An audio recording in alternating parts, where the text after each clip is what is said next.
J'ai emmené la femme de l'amant de ma femme à une soirée, et ce qui s'est passé ensuite fut. Histoire de trahison sur Reddit. Le téléphone de ma femme vibrait sous les messages d'un autre homme. Ce que j'ai découvert n'était pas seulement une liaison. C'était un secret vieux de plusieurs décennies qui allait tout faire voler en éclats. J'ai emmené sa femme au gala le plus exclusif de Chicago. Et ce qui s'est passé cette nuit-là a détruit 4 vies pour toujours. Mais le véritable rebondissement, c'est que j'ai découvert que j'avais un fils qui allait devenir mon arme secrète. Je m'appelle William Franklin. J'ai 44 ans. Et jusqu'à il y a 6 mois, je pensais avoir tout ce qu'un homme pouvait désirer. J'ai bâti ma vie à partir de rien, me hissant à la force du poignet depuis un quartier ouvrier de Détroit pour devenir l'un des capital risqueurs les plus prospères de Chicago. Mon portefeuille valait plus de 50 millions de dollars, et j'avais des participations dans toutes sortes de domaines, des startups technologiques aux entreprises de dispositifs médicaux. Le succès n'était pas seulement ma profession, c'était mon identité. J'ai rencontré Autumn lors d'une vente aux enchères caritatives il y a 12 ans. Elle avait alors 29 ans, une magnifique brune aux yeux émeraudes qui semblait renfermer des secrets que je voulais passer ma vie à découvrir. Elle travaillait comme coordinatrice d'événements pour des collectes de fonds haut de gamme.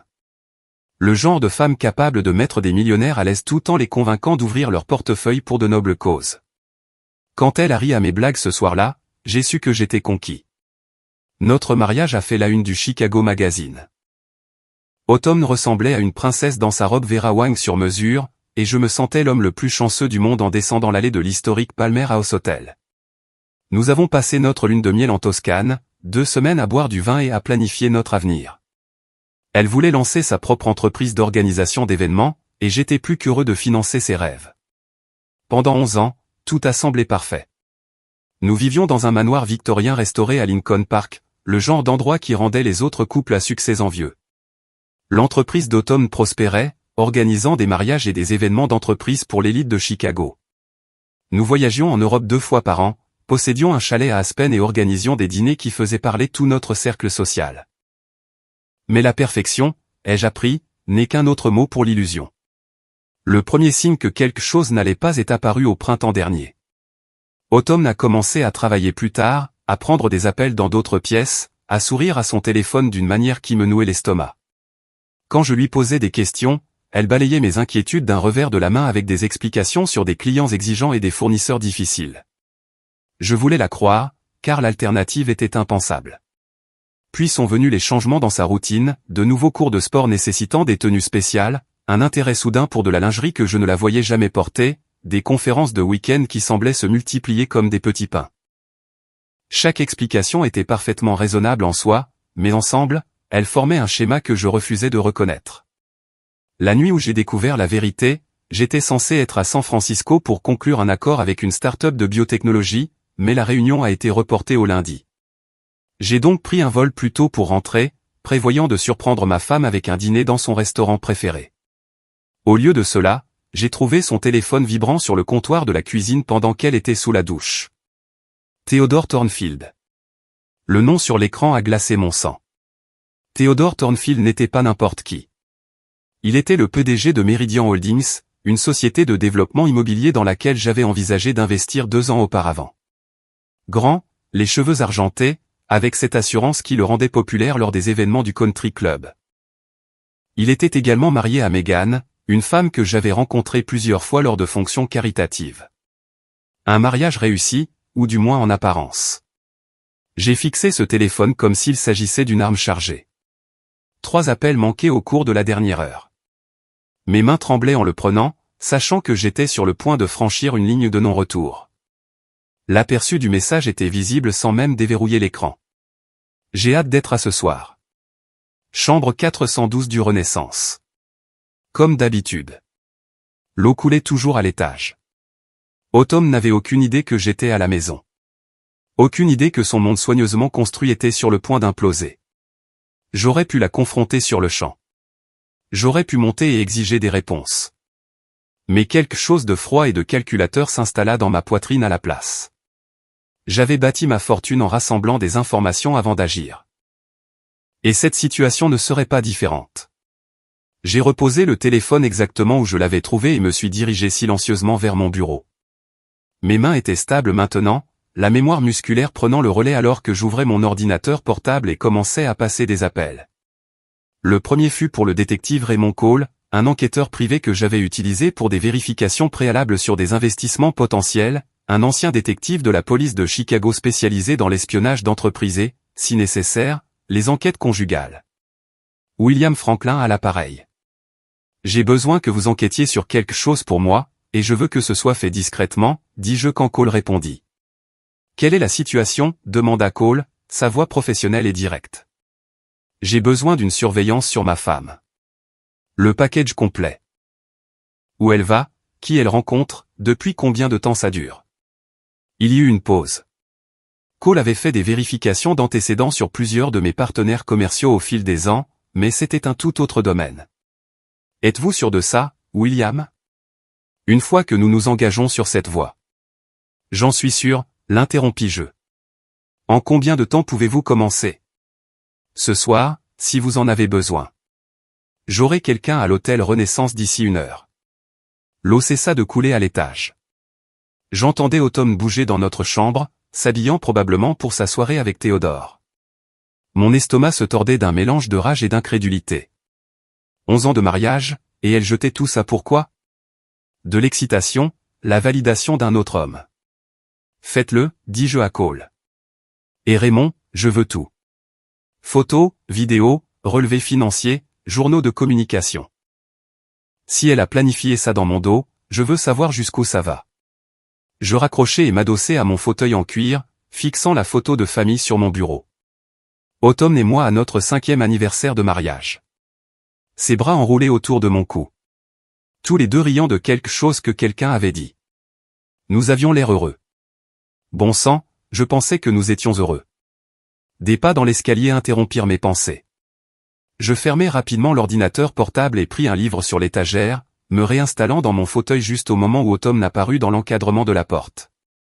Elle était sur son 31. Une robe noire qui épousait ses formes. Des talons qui lui ajoutaient 10 cm. Un maquillage appliqué avec la précision d'une femme qui voulait impressionner quelqu'un. Oh, dit Autumn, plaçant sa main sur son cœur de manière théâtrale.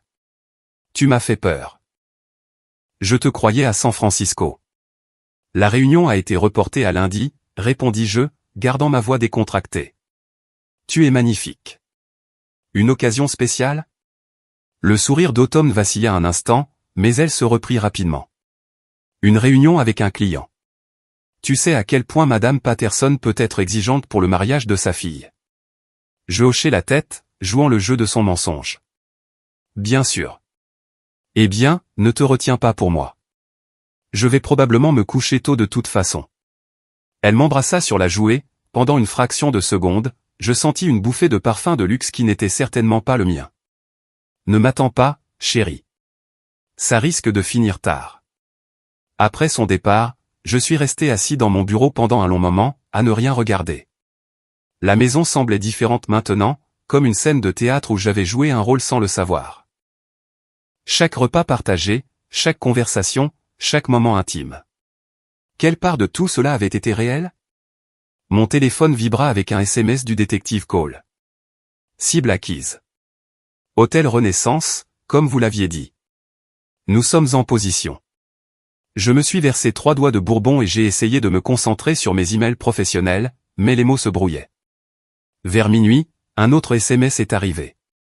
Nous avons ce qu'il vous faut. Elle ne rentrera pas ce soir. Je n'ai pas dormi. Au lieu de cela, je suis resté assis sur notre terrasse arrière, sirotant mon bourbon et planifiant mes prochains mouvements. À l'aube, j'ai pris 3 décisions qui allaient tout changer. Premièrement, j'ai appelé mon avocat, David Sherman. Nous nous connaissions depuis l'université, et il était spécialisé dans les divorces à fort enjeu financier pour l'élite de Chicago. Quand je lui ai expliqué la situation, sa voix est devenue sérieuse. William, avant de procéder, je dois te demander, es-tu absolument certain de cela? Une fois que nous lançons la procédure judiciaire, il n'y a pas de retour en arrière. J'en suis certain, David. Rédige les papiers, mais ne les dépose pas encore. Je veux maîtriser le calendrier. Deuxièmement, j'ai liquidé plusieurs investissements non essentiels et déplacé les fonds vers des comptes auxquels Autumn ne pouvait pas accéder. C'était parfaitement légal. L'argent était à moi avant notre mariage, mais cela limiterait ses options une fois que la vérité éclaterait. Troisièmement, et c'est le plus important, j'ai commencé à faire des recherches sur la femme de Théodore, Megan. S'il voulait jouer à des jeux, je m'assurais que tout le monde joue selon les mêmes règles. Le rapport de Cole est arrivé par email crypté cet après-midi-là. Les photos étaient dévastatrices. Autumn et Théodore entrant ensemble à l'hôtel, partant séparément le matin, leur langage corporel intime et familier. Mais ce qui m'intéressait le plus, c'était la chronologie. Les relevés de cartes de crédit montraient que cela durait depuis 8 mois. Pas les quelques semaines que j'avais initialement soupçonnées. 8 mois de mensonges. 8 mois où elle rentrait à la maison, m'embrassait pour me souhaiter bonne nuit et prétendait que notre mariage signifiait quelque chose. La trahison était plus profonde que je ne l'avais imaginé. Ce soir-là, Autumn est rentrée à la maison avec des fleurs, des orchidées coûteuses qui coûtaient probablement plus que le salaire hebdomadaire de la plupart des gens. Désolée pour hier soir, dit-elle en les arrangeant dans un vase en cristal. Madame Patterson a insisté pour revoir chaque détail 2 fois. Pas de problème, répondis-je, observant sa performance avec un nouveau regard. Comment se passe le cours de photographie? Tu n'en as pas parlé récemment. Une lueur de confusion traversa son visage pendant un instant. Elle avait oublié ce mensonge particulier. Oh, ça va. Juste des notions de base de composition. Assez ennuyeux, en fait. Je hochai la tête et souris, la laissant penser qu'elle s'en était tirée. Mais à l'intérieur, ma détermination se durcissait comme de l'acier. Elle voulait jouer l'épouse aimante tout en trahissant tout ce que nous avions construit ensemble. Très bien. Mais elle était sur le point d'apprendre que je ne jouais pas à des jeux. Je les gagnais. Les semaines suivantes sont devenues un exercice de fureur contenue. Je maintenais ma routine normale. Entraînements matinaux, réunions d'affaires, dîner avec Autumn. Pendant ce temps, l'équipe du détective Cole documentait chaque aspect de sa double vie. Les preuves s'accumulaient comme un dossier d'accusation, chaque pièce plus accablante que la précédente. Autumn était devenue imprudente dans sa confiance. Elle laissait son ordinateur portable déverrouillé plus souvent, prenait des appels dans des pièces adjacentes plutôt que de se cacher complètement, et a même ramené les cadeaux de Théodore à la maison. Le bracelet en diamant, affirmait-elle, était une récompense pour avoir décroché un gros client, il avait été acheté par Théodore 3 jours avant d'apparaître à son poignet. Mais la découverte la plus intéressante est venue de l'enquête de Cole sur Théodore lui-même. Meridian Holdings était en pleine hémorragie financière, soutenue par des montages financiers de plus en plus désespérés. Théodore ne trompait pas seulement sa femme. Il volait ses investisseurs, utilisant son charme et ses relations pour cacher le fait que son entreprise était essentiellement un système de Ponzi. C'est alors que j'ai décidé de rencontrer Megan Thornfield. J'ai orchestré la rencontre lors d'une vente aux enchères caritatives pour l'hôpital pour enfants de Chicago, un événement auquel je savais que les 2 couples assisteraient. Autumn travaillait ce soir-là, légitimement pour une fois, coordonnant la logistique de la soirée. Théodore serait là en tant que donateur majeur, jouant le rôle de l'homme d'affaires prospère pendant que son entreprise s'effondrait en coulisses. Megan est arrivée seule, expliquant à tous ceux qui le demandaient que Théodore était aux prises avec une urgence professionnelle. Elle était élégante dans une robe bleu marine, mais je pouvais voir la tension autour de ses yeux, la façon dont elle serrait son verre de champagne un peu trop fort. Megan, dis-je en l'approchant pendant la vente aux enchères silencieuses. William Franklin. Nous nous sommes rencontrés plusieurs fois lors de divers événements. Bien sûr, répondit-elle, son sourire poli mais authentique. Comment va Autumn? Je l'ai vue tout à l'heure s'assurer que tout se passe bien. Elle est merveilleuse, mentis-je avec aisance. Écoutez, j'espère que ce n'est pas trop direct, mais j'envisage des investissements immobiliers. Je sais que l'entreprise de Théodore s'occupe de développement commercial. Peut-être pourrions-nous prendre un café un de ces jours pour discuter des opportunités. L'expression de Megan changea légèrement. Je suis sûr que Théodore adorerait parler affaires, mais honnêtement, William, son emploi du temps est dément ces derniers temps. Réunion d'urgence, voyage de dernière minute. Je le vois à peine. C'était l'ouverture dont j'avais besoin. Ça me semble familier. Autumn travaille aussi des heures folles. Parfois, j'ai l'impression d'être marié à un fantôme. Megan rit, mais il y avait de la tristesse dans son rire. Exactement. Théodore part tôt, rentre tard, toujours au téléphone.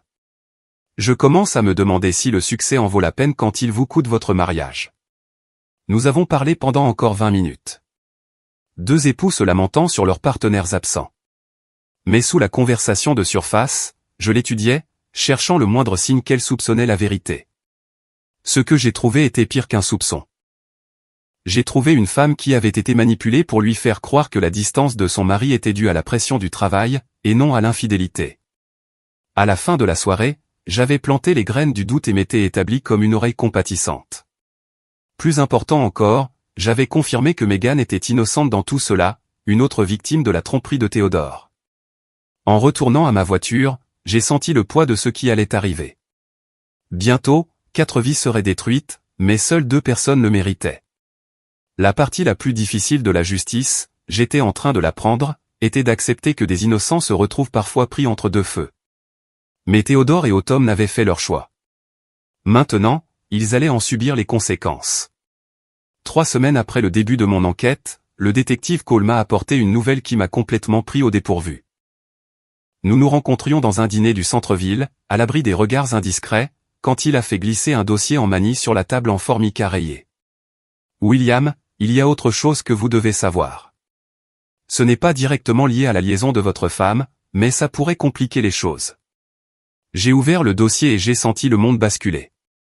À l'intérieur se trouvait la photo d'un jeune de 19 ans qui me ressemblait trait pour trait à cet âge. Même cheveux noirs, même mâchoire, mêmes yeux verts qui me fixaient depuis chaque miroir. Son nom est Michael Franklin, dit Cole à voix basse. Il vit à Milwaukee avec sa mère, Jennifer Franklin. Elle ne s'est jamais mariée après votre rupture il y a 20 ans. Jennifer. Le souvenir m'a frappé de plein fouet. Nous étions sortis ensemble pendant ma dernière année à Northwestern, juste avant que je ne déménage à Chicago pour commencer ma carrière d'investisseur. Elle était étudiante en journalisme, passionnée et brillante, mais notre relation avait pris fin quand j'avais eu l'opportunité de travailler à Londres pendant 6 mois. À mon retour, elle avait obtenu son diplôme et avait disparu. Elle a essayé de vous contacter une fois, continua Cole. Elle a envoyé une lettre à votre première société d'investissement quand le garçon avait 3 ans. Vous n'avez jamais eu de réponse car vous étiez déjà passé à Franklin Capital Management. Mes mains tremblaient en étudiant les photos de surveillance. Michael travaillant dans un café près du campus de l'université du Wisconsin. Michael jouant au basket avec des amis. Michael qui avait mon visage et ne savait pas que j'existais. Est-ce qu'Autumn est au courant, demandai-je. Aucune preuve de cela. Mais William, il y a plus. Le gamin a posé des questions sur son père. Jennifer lui a finalement dit votre nom le mois dernier. Il a fait des recherches sur vous en ligne. Je fermai le dossier, mon esprit tourbillonnant. Un fils. J'avais un fils qui avait grandi sans moi, et j'en avais été complètement ignorant. La culpabilité était écrasante, mais en dessous, il y avait autre chose. Un instinct protecteur féroce que je n'avais jamais ressenti. Je veux le rencontrer, dis-je. Vous êtes sûr? Avec tout le reste. J'en suis sûr. Organisez ça. Ce soir-là, j'étais assis dans mon bureau, fixant les photos de Michael pendant qu'Autumn parlait de sa journée. D'autres mensonges sur les clients et les réunions. Pour la première fois depuis la découverte de sa trahison, j'ai ressenti autre chose que de la colère. J'ai ressenti de l'espoir. Autumn remarqua ma distraction. Tu sembles distant ces derniers temps, William. Tout va bien au travail? Je la regardais. Cette femme qui avait partagé mon lit pendant 11 ans tout en planifiant la destruction de notre mariage, et je pris une décision. Tout va bien, chérie. Je pense juste à l'avenir. Elle sourit et m'embrassa sur le front, ne se doutant jamais que l'avenir ne l'incluait plus. Le café de Milwaukee était exactement le genre d'endroit où je m'attendais à ce qu'un étudiant travaille. Murs en briques apparentes, meubles dépareillés et le bourdonnement constant des machines à expresso. Je suis arrivé 30 minutes en avance, choisissant une table dans un coin d'où je pouvais surveiller la porte sans être trop visible. Michael est entré à 14 heures précises, comme Cole l'avait prédit. Le voir en personne était comme regarder à travers une machine à remonter le temps. Il se déplaçait avec la même démarche assurée que j'avais à son âge, la même façon inconsciente de passer la main dans ses cheveux quand il réfléchissait. J'ai attendu qu'il commence son service, puis je me suis approché du comptoir d'un air décontracté. Un grand café, noir, commandai-je en étudiant son visage de près. Bien sûr, dit-il, puis il s'arrêta. Ses yeux se plissèrent légèrement, comme s'il essayait de me reconnaître. On se connaît? Vous me dites quelque chose. On me le dit souvent, répondis-je, lui tendant un billet de 20 $ pour un café à 5 $. Gardez la monnaie. Pendant l'heure qui suivit, je restai assis à ma table, faisant semblant de travailler sur mon ordinateur portable tout en regardant mon fils servir les clients. Il était poli mais pas servile, efficace sans être pressé. Quand une cliente âgée a renversé sa boisson, il a nettoyé sans qu'on le lui demande et lui en a apporté une autre, offerte par la maison. Du caractère. Ce gamin avait du caractère. Quand son service s'est terminé, je l'ai suivi à distance à l'extérieur. Il a marché jusqu'à un parc voisin et s'est assis sur un banc, sortant des manuels. Des études de droit, d'après ce que je pouvais voir. Un gamin intelligent. Je me suis approché lentement, les mains visibles, sans paraître menaçant. Je peux m'asseoir? Tous les autres bancs sont pris. Il leva les yeux, la même expression perplexe traversant son visage. Allez-y, nous sommes restés assis en silence pendant quelques minutes. Finalement, Michael ferma son manuel et se tourna vers moi. D'accord, c'est bizarre. Vous étiez au café, maintenant vous êtes ici. Soit vous me suivez, soit c'est la plus étrange des coïncidences. J'avais répété ce moment une douzaine de fois, mais maintenant que j'y étais, tous mes mots préparés semblaient inadéquats. Michael, je m'appelle William Franklin. Je crois que nous devons parler. La reconnaissance le frappa comme un coup. Son visage devint pâle, puis rouge, puis à nouveau pâle. C'est vous, murmura-t-il. Vous êtes mon père. Oui, dis-je simplement. Je le suis. Pendant un long moment, aucun de nous ne parla. Puis Michael rit. Un son amer qui me transperça. 20 ans, dit-il. 20 ans. Et vous débarquez à mon travail comme si de rien n'était. Je ne savais pas, Michael. Je te jure, je ne savais pas que tu existais avant il y a 3 jours. La colère de Michael était brute, compréhensible et totalement justifiée. Je suis resté là à l'encaisser, le laissant déverser 20 ans de questions et de blessures pendant que les touristes passaient devant notre banc, inconscients de la conversation qui changeait nos vies. Vous voulez savoir ce qui est vraiment tordu, dit Michael, sa voix se brisant légèrement. J'inventais des histoires sur vous. Maman ne voulait jamais rien me dire. Alors, j'imaginais que vous étiez une sorte de héros, un soldat à l'étranger, ou un médecin qui sauve des vies, ou peut-être juste un gars qui ne savait pas que j'existais. Je ne savais pas, répétai-je. Michael, je te le jure sur tout ce que je suis. Je ne savais pas, il étudia mon visage pendant un long moment. Maman a dit que tu étais ambitieux. Que l'argent comptait plus pour toi que les gens. Ta mère n'avait pas tort. J'étais égoïste à l'époque. Concentré sur la construction de ma carrière, sur le fait de laisser ma marque. Je pensais que j'aurais tout le temps du monde pour une famille plus tard. Et maintenant? Je sortis mon téléphone et lui montrai les photos que le détective Cole avait prises. Autumn et Théodore entrant dans des hôtels, s'embrassant sur des parkings, vivant un mensonge pendant que je construisais ce que je pensais être notre avenir. Maintenant, j'apprends que le succès ne signifie rien si les gens dans votre vie ne sont pas ceux que vous croyez. J'ai passé 11 ans marié à une femme qui me trahit depuis des mois. Mais découvrir ton existence, ce n'est pas une trahison. C'est la meilleure chose qui me soit arrivée depuis des années. Michael fixa les photos, sa colère se transformant en confusion. Votre femme couche avec un autre homme, confirmai-je. Depuis 8 mois. Je suis en train de planifier ma vengeance, en fait. Pour la première fois, Michael esquissa presque un sourire. La vengeance? Ça ne sonne pas très héroïque. Non, en effet.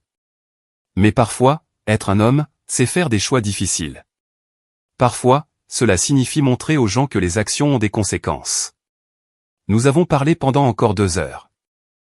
Michael m'a raconté son enfance sans père, le fait que Jennifer ait cumulé 2 emplois pour payer ses études, ses rêves de devenir avocat. Je lui ai parlé de mon entreprise, de mes succès et de mes échecs en tant qu'être humain. Je veux faire partie de ta vie, dis-je finalement. Je sais que je ne le mérite pas, et je sais que ce ne sera pas facile, mais je veux essayer. Michael resta silencieux pendant un long moment. Puis il dit, et votre femme? Et elle? Allez-vous la détruire? Je regardais ce jeune homme, mon fils, et je vis quelque chose que j'avais oublié existait, la clarté morale, la capacité de distinguer la justice de la vengeance. Je vais révéler la vérité, dis-je prudemment. Ce qui se passera ensuite dépendra d'elle. Michael hocha lentement la tête. D'accord. Je veux voir comment ça se déroule. Mais William, si vous voulez être mon père, vous avez intérêt à être le genre d'homme que je peux respecter. J'essaierai, promis-je. C'est tout ce que je peux faire. Alors commençons par là. Les semaines suivantes devinrent un équilibre prudent entre la planification de ma vengeance et la construction d'une relation avec mon fils. Michael accepta de venir à Chicago pour le week-end avant le gala de charité, nous donnant le temps de parler sans la pression de l'exposition publique qui planait sur tout. Je l'ai installé au Palmer House, le même hôtel où Autumn et moi nous étions mariés. L'ironie ne nous échappa pas, cet endroit est incroyable, dit Michael alors que nous étions assis au bar du hall. Maman a toujours dit que tu avais bien réussi, mais de le voir. L'argent ne fait pas tout, dis-je, puis je me suis repris. Désolé, ça doit sonner creux venant d'un type qui vient de t'installer dans une chambre d'hôtel à $500 la nuit. En fait, ça sonne comme quelque chose qu'un père pourrait dire. Nous faisions des progrès, lentement mais sûrement. Michael avait l'esprit vif de sa mère et mon côté têtu, une combinaison qui donnait lieu à des conversations intéressantes. Il remettait en question tout ce que je prévoyais pour le gala, me forçant à examiner mes motivations. Donc, tu vas humilier ta femme devant tous ces riches, dit-il au dîner. Et après? Ensuite, elle fera face aux conséquences de ses choix. Et la femme de l'autre type, Megan? Quelles sont ses conséquences à elle? Cette question me tourmentait depuis des semaines. Megan Thornfield était innocente dans tout cela, mais elle serait quand même détruite lorsque la vérité éclaterait. Parfois, des innocents sont blessés, dis-je. C'est la faute de Théodore et d'Autumn, pas la mienne. Vraiment, demanda Michael. Tu as le pouvoir de contrôler comment cela se passe. Tu pourrais les confronter en privé. Leur donner une chance de tout avouer. Et les laisser déformer l'histoire. Se faire passer pour les victimes. Michael haussa les épaules. Peut-être. Ou peut-être que tu leur donnes une chance de faire ce qui est juste, pour une fois. J'avais engagé le détective Cole pour suivre Autumn ce soir-là. Elle était censée être à une réunion avec un client, mais le SMS de Cole a confirmé qu'elle était à l'hôtel Renaissance avec Théodore. Chambre 412. Comme d'habitude. Votre femme est de nouveau à l'hôtel, texta Cole. Ils viennent de commander le service en chambre. On dirait que la nuit va être longue. Je montrai le message à Michael, qui le lut sans expression. Tu pourrais y aller maintenant, dit-il. Les confronter. Mettre fin à tout ça ce soir. Je pourrais. Mais tu ne le feras pas, non, admis-je. Je veux qu'ils paient publiquement. Je veux que tous ceux qui les ont respectés sachent quel genre de personnes ils sont vraiment. Michael finit son vin et se leva. Alors tu ferais mieux d'être sûr de pouvoir vivre avec ce choix, parce qu'une fois que tu t'engages sur cette voie, il n'y a pas de retour en arrière. Il avait raison, bien sûr. Dans 2 jours, j'emmènerai la femme de l'amant de ma femme à une soirée, et ce qui se passerait ensuite serait absolument brutal pour toutes les personnes impliquées. Le gala de charité de l'hôpital pour enfants de Chicago était exactement le genre d'événement pour lequel Autumn vivait. Lustre en cristal, robe de créateur et suffisamment de richesse concentrée dans une seule pièce pour financer un petit pays. J'arrivais avec Megan Thornfield à mon bras. Tous deux jouant nos rôles à la perfection. Je n'arrive pas à croire que je fais ça, murmura Megan alors que nous entrions dans la grande salle de bal du Four Seasons. Vous méritez de connaître la vérité, répondis-je en ajustant mes boutons de manchette. Et il mérite de faire face aux conséquences. Megan était éblouissante dans une robe bleu nuit qui complétait ses cheveux argentés. Nous avions passé l'après-midi à répéter notre histoire, de vieux amis qui s'étaient retrouvés après que Théodore et Autumn eurent été mystérieusement absents des récents événements sociaux. Au moment où nous sommes entrés, les conversations se sont tues. Des chuchotements nous ont suivis à travers la pièce comme des ondes dans un étang. J'ai repéré Autumn près des tables de la vente aux enchères silencieuses, son visage perdant toute couleur quand elle nous a vus ensemble. Théodore était près du bar, son sourire confiant vacillant en regardant sa femme s'approcher de moi avec une familiarité évidente. William, dit Autumn en nous rejoignant la première. Sa voix était stable, mais je pouvais voir la panique dans ses yeux. Quelle surprise de te voir ici avec Megan. Automne, ma chérie, répondis-je en l'embrassant sur la joue. Megan et moi nous sommes croisés la semaine dernière. Comme tu as été si occupée par le travail ces derniers temps, j'ai pensé qu'elle apprécierait d'avoir de la compagnie ce soir. Comme c'est attentionné, dit Megan, sa voix parfaitement innocente. Automne, tu es ravissante. Cette robe est magnifique. Merci, réussit à dire Automne. Où est Théodore ce soir? Urgence professionnelle, mentit Megan avec aisance. Tu sais à quel point son travail peut être exigeant. Je regardais Théodore s'approcher du coin de l'œil, son visage un masque de confusion et d'alarme croissante. Il s'attendait probablement à une soirée tranquille avec ma femme qui ne se doutait de rien, pas à une confrontation publique avec les deux conjoints présents. William, dit Théodore en tendant la main. Content de te voir, ainsi que Megan. Ma chérie, que fais-tu ici? William m'a invité, dit Megan, prenant sa main mais sans lâcher la mienne. N'est-ce pas adorable? Comme tu as travaillé de si longues heures ces derniers temps, il a pensé que j'apprécierais la compagnie. Nous restâmes là tous les quatre, dans un parfait tableau de tromperie, chacun jouant son rôle assigné tandis que la vérité pesait entre nous comme une arme chargée. Les autres invités commencèrent à remarquer la tension, les conversations se tournant vers nous avec une curiosité à peine déguisée. Peut-être devrions-nous trouver notre table, suggérai-je. Je crois que nous sommes tous assis ensemble ce soir. Le visage d'Automne devint blanc. Ensemble? Tu ne savais pas? Je souris. J'ai acheté une table pour 10. Michael nous rejoindra également. Michael, demanda Théodore. Mon fils, dis-je, observant attentivement leurs deux visages. Automne ne l'a jamais mentionné. C'est étrange. Il est très impatient de rencontrer ma femme et ses associés. La soirée était sur le point de devenir absolument brutale, et il n'avait aucune idée de la profondeur de la dévastation à venir. Michael arriva avec un retard calculé, ressemblant en tout point au jeune homme confiant que j'avais élevé en quelques semaines à peine.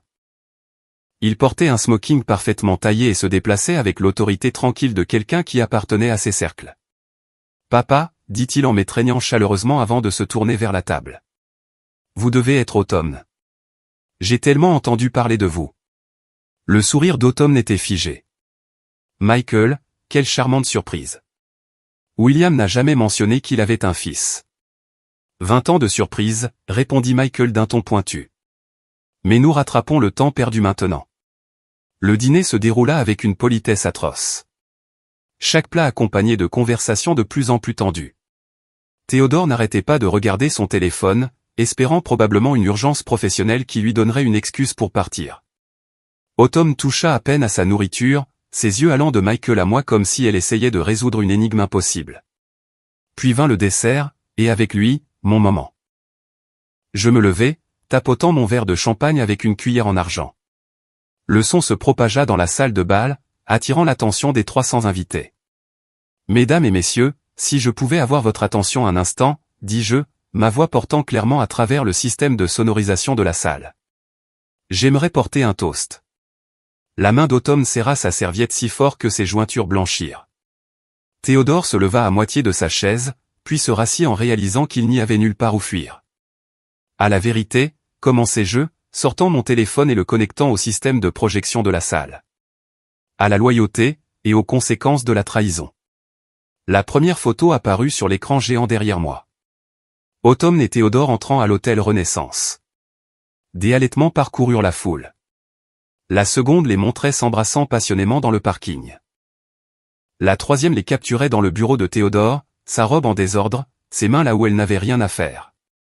Depuis 8 mois, continuai-je, ma voix stable malgré le chaos qui éclatait autour de nous, ces deux personnes entretiennent une liaison dans le dos de leurs conjoints respectifs.